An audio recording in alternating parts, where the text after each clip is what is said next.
अस्सलाम वालेकुम दोस्तों, कैसे हैं सब लोग। उम्मीद करता हूँ सब लोग ठीक ठाक होंगे and they are doing good. और उम्मीद करता हूँ कि सब कुछ ठीक ठाक चल रहा होगा। तो दोस्तों आज जो है 1 मई 2018 है, जो कि जैसा कि आप जानते ही होंगे, अगर नहीं जानते तो टुडे जो है, आज जो है वो एक लेबर डे भी है आज का दिन। और आज का दिन छुट्टी है all over the Pakistan labour day की, और जिसको उर्दू में मज़दूरों का दिन कहा जाता है। तो इस मखसूस दिन के लिए मैंने अपने लेबर भाइयों के लिए या मज़दूर भाइयों के लिए एक इंटरनेट से एक पोइम या गज़ल या शायरी आप कह सकते हैं, वो मैंने कॉपी की है अपने पास एक पेज पर। तो अपने इस टेक व्लॉग को स्टार्ट करने से पहले मैं वो पोइम जो है, या शायरी आप कह लो या नज़म कह लो, जो भी आप कह सकते हो, वो मैं सुनाना चाहता हूँ। मैंने उसको पेपर पर लिखा है, यहाँ पर मैं आपको दिखा देता हूँ, मेरी जेब में है वो पेपर, ये पेपर है, इस पर मैंने उसको लिखा है। तो दोस्तों सबसे पहले मैं आपको शायरी ये सुना देता हूँ। मुझे ऐसा है ख़ास शौक़ तो नहीं है शायरी का, लेकिन फिर भी मैं आपको सुना देता हूँ। ये बेसिकली जो शायरी है ये है जाबर वासिफ़ है, आई थिंक। वासिफ़ तो मुझे श्योर है, लेकिन पहला नाम जाबर है, ये जब्बार है, ये मुझे श्योर नहीं है। जाबर आई थिंक। तो उनकी शायरी है, कहते हैं हाथ पाँव भी बताते हैं कि मज़दूर हूँ मैं, और मलबूस भी कहता है कि मजबूर हूँ मैं। फ़ख्र करता हूँ कि खाता हूँ फ़कत रिज़्क़े हलाल, फ़ख्र करता हूँ कि खाता हूँ फ़कत रिज़्क़े हलाल। अपनी सिफ़्ते कलंदर पे तो मगरूर हूँ मैं। सारा साल मेरा कट जाता है गुमनामी में, सारा साल मेरा कट जाता है गुमनामी में। बस 1 मई को ये लगता है कि मशहूर हूँ मैं। अपने बच्चों को बचा नहीं सकता मैं फाकों से, अपने बच्चों को बचा नहीं सकता मैं फाकों से। इनको तालीम दिलाने से माजूर हूँ मैं। पेट भर देता है हाकिम मेरा तकरीरों से, पेट भर देता है हाकिम मेरा तकरीरों से। इनकी इस तिफले तसल्ली पे तो रंजूर हूँ मैं। योम मज़दूर है छुट्टी है मेरा फाका है, योम मज़दूर है छुट्टी है मेरा फाका है। फिर भी ये दिन तो मनाऊंगा कि मज़दूर हूँ मैं। फिर आखिरी शेर है, मुझको परदेस लिए फिरती है रोज़ी वासिफ़, मुझको परदेस लिए फिरती है रोज़ी वासिफ़। अपने बच्चों से बहुत दूर हूँ मैं। तो ये जो एक छोटी सी शायरी, गज़ल, नज़म, आप जो भी इसको कह सकते हैं, ये मेरे उन भाइयों के लिए हैं जो मज़दूर हैं और 8 आवर्स अ डे डेली जो है वो काम करके ही अपने बाल बच्चों का पेट भरते हैं। तो दिस पोइम और गज़ल और shayari dedicated to all those of labours. तो इसके साथ ही हमारा ये टेक व्लॉग मैं अब स्टार्ट करता हूँ। तो दोस्तों आज के इस टेक व्लॉग में हम बात करने जा रहे हैं 2 चीज़ों के बारे में, जिसका मैं एक क्रैश कोर्स भी बनाने जा रहा हूँ, जो कि SQL crash course using MySQL.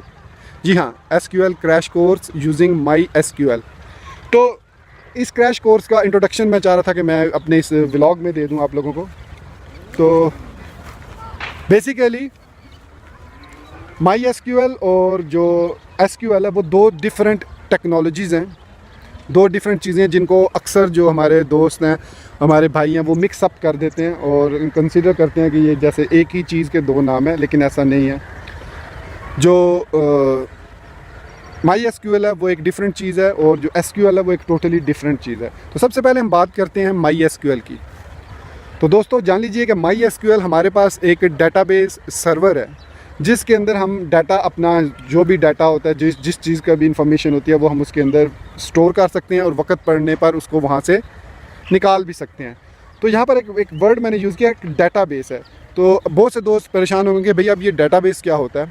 तो उनको मैं बताता चलूँ कि डेटाबेस बेसिकली हमारे पास, सिंपल अल्फाज में अगर बात की जाए तो डेटाबेस हमारे पास एक वे है to store the data in some place. किसी जगह पे डाटा को सेव करना है किसी एक तरीके से, किसी मखसूस तरीके से, कहलाया जाता है डाटाबेस। ठीक है।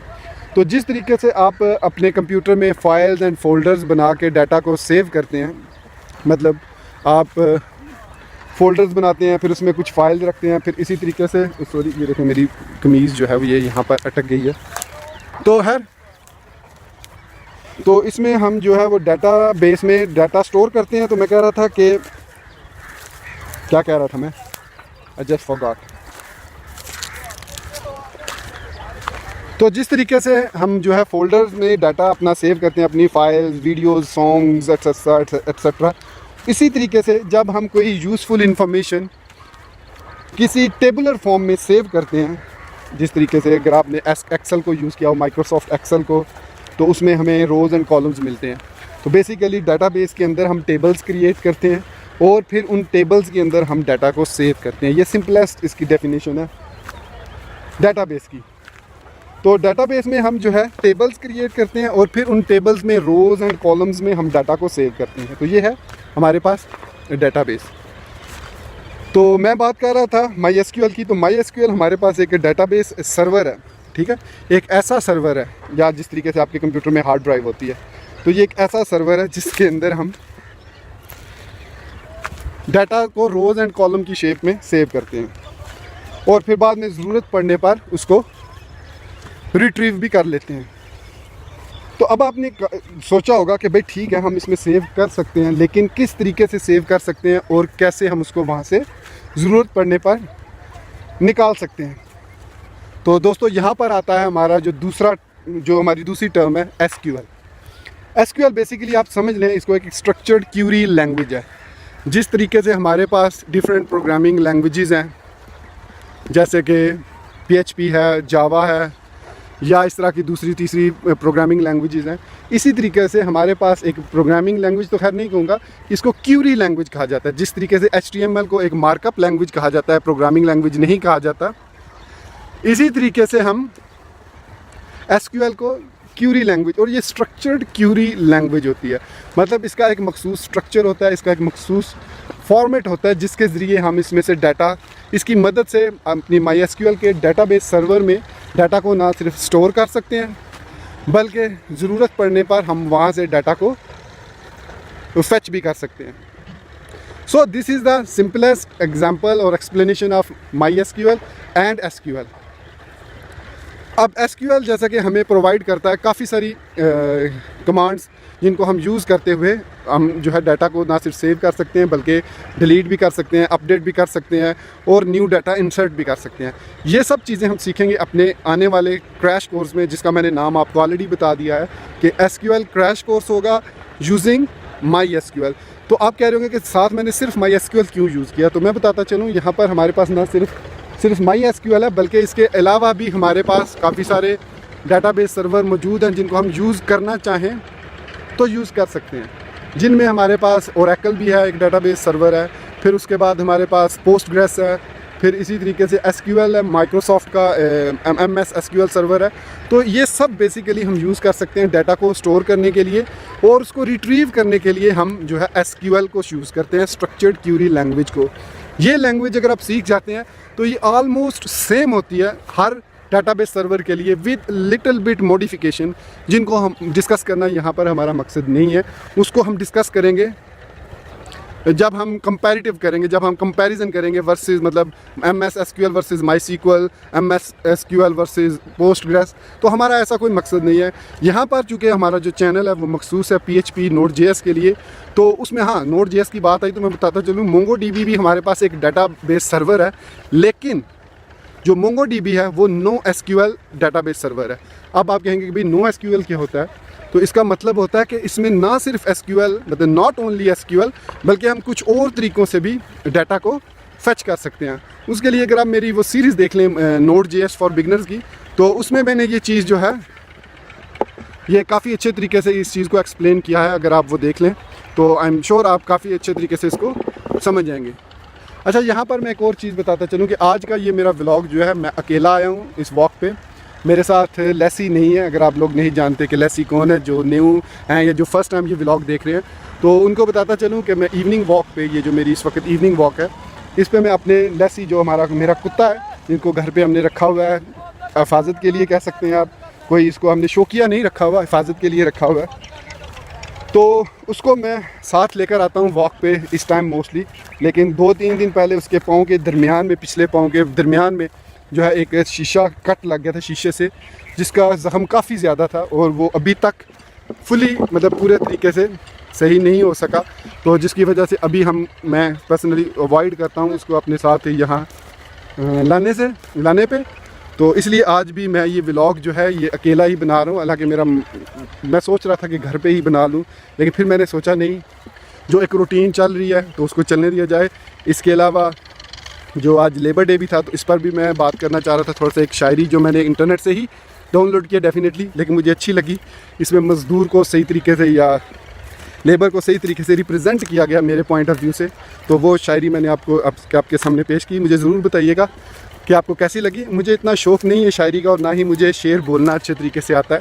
जस्ट मैंने ये अपने दिल की जो आवाज़ थी ये आप तक पहुँचा दी, और अपने मज़दूर भाइयों के लिए भी। हम भी मज़दूर ही हैं बेसिकली, हम जो कर रहे हैं। इवन वो मज़दूर तो शायद 8 आवर जॉब करते होंगे, तो हम जो है 24 आवर अ डे, अगर आप फ्रीलांसर हैं, अगर आप जॉब प्लस फ्रीलांसर हैं, मतलब 8 घंटे तो आप जॉब करते होंगे किसी सॉफ्टवेयर उसमें, उसके बाद आप फ्रीलांसिंग भी करते हैं, तो आप 24 आवर लेबर हैं। तो मैं इसको कहता हूँ DLD, डिजिटल लेबर डे। इसका आप मुझे नहीं पता डिजिटल लेबर डे कब होता है और कब होना चाहिए। आई एम नॉट श्योर कि जब फ्रीलांसिंग स्टार्ट हुई थी तब से होगा या उससे पहले से होगा।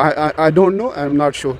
तो दोस्तों इस वक्त मुझे सांस भी चढ़ गया, क्योंकि काफ़ी देर से मैं वॉक कर रहा था, और it is good for me, क्योंकि इससे मेरी जो आप समझ लें कि वॉक करने से आपका कोलेस्ट्रॉल लेवल भी कंट्रोल में रहता है। कोलेस्ट्रॉल लेवल के बाद आपका जो गैस्ट्रिक सिस्टम या एसिडिटी का जो है वो भी काफ़ी बेहतर रहता है, और मुझे काफ़ी फ़ायदा हुआ है वॉक की वजह से। जो मेरी डिप्रेशन और एंजाइटी थी वो काफ़ी इससे कम हुई है। और स्पेशली ये YouTube पर वीडियो बनाने से तो बहुत ज़्यादा मुझे हेल्प मिली, क्योंकि जब मैं YouTube पे वीडियोस बनाता हूँ, डालता हूँ उनको, लोग उस पर कमेंट करते हैं मेरे सब्सक्राइबर्स, और मैं उनका रिप्लाई करता हूँ। फिर रिप्लाई करने से पहले मैं डेफिनेटली उस चीज़ के बारे में रिसर्च भी करता हूँ आंसर देने से पहले, ताकि एटलीस्ट जो मेरा आंसर हो वो वैलिड तो होना चाहिए। ये ना हो कि मैं आंसर कुछ दूँ और बेसिकली उसका आंसर कुछ हो, लेकिन फिर भी कभी कभी हो जाता है समझने में, क्योंकि इंटरप्रिटेशन में कोई थोड़ी बहुत ऊंच नीच 19-20 हो जाता है। तो उसके लिए मैं ऑलरेडी सॉरी कर चुका हूँ।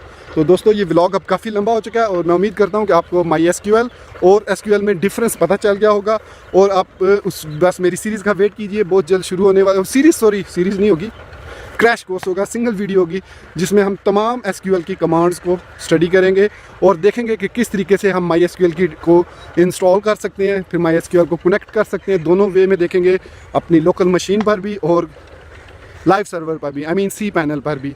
तो लैम्पस्टैक पे या AWS होस्टिंग पे, जो वर्चुअल होस्टिंग होती है, आपकी प्राइवेट होस्टिंग होती है, उस पर नहीं देख सकेंगे, क्योंकि मेरे पास अभी होस्टिंग वो वाली नहीं है। जिस दिन भी मुझे वो होस्टिंग मिलेगी, I will definitely tell you guys how to install everything MySQL, PHP, Apache and configure it on that server। तो दोस्तों उम्मीद करता हूँ कि आपको मेरा ये टेक व्लॉग पसंद आया होगा। थोड़ा सा ये लंबा हो गया होगा मेरे नॉर्मल व्लॉग की वजह से, क्योंकि आज 1 मई है, जुम्मे मजदूर है या लेबर डे है। तो at the end and salute to all of those labours जो कि दिन भर 8 घंटे की मेहनत से चिलचिलाती धूप में या सख्त सर्दी में अपने बच्चों का पेट भरने के लिए मजदूरी करते हैं। दिन को निकलते हैं, शाम को वापस आते हैं। इवन आज 1 मई को छुट्टी होने की सूरत में उनका फ़ायदे की बजाय उनका बेचारों का नुकसान हो रहा होगा, या कि जिनका नुकसान नहीं हो रहा होगा वो बेचारे आज के दिन भी काम कर रहे होंगे। तो दोस्तों इसी सैल्यूट के साथ मैं आपसे इजाज़त चाहूँगा। Thank you very much for being with me till end. Take care, अल्लाह हाफिज़ एंड बाय।